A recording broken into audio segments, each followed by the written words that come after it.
GLP-1 drugs like Ozempic, Wegovy, and Mounjaro are known to reduce fat mass and also affect lean muscle.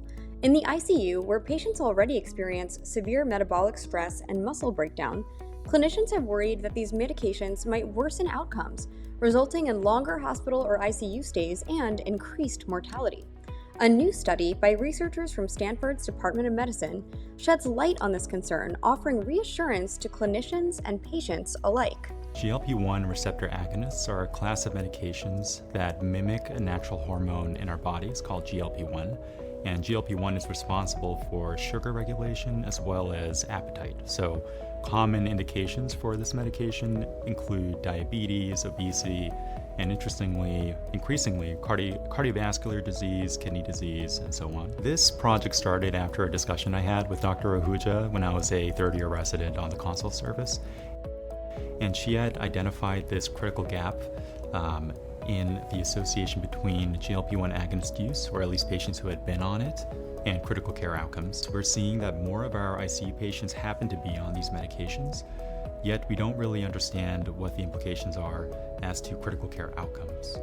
There's a theoretical risk in the literature about sarcopenia, or muscle loss, that is associated with GLP-1 agonist use. And so we wanted to see if these patients, one, being in the ICU and being extremely bedridden, and then two, being on a medication that impacts their muscles, would prolong the length of stay in the hospital compared to patients who were not on the medication but also in the ICU.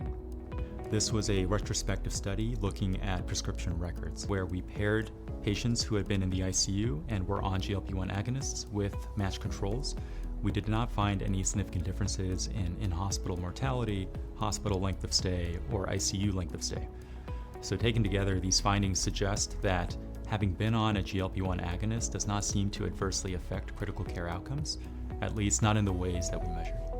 More and more patients are now on them, so we should be aware of their side effects, their impacts, the implications for not only hospital medicine, but also other subspecialties. A promising future direction is to incorporate body composition analyses. So we could actually measure muscle mass among ICU patients who have been on GLP-1s and compare outcomes with matched controls.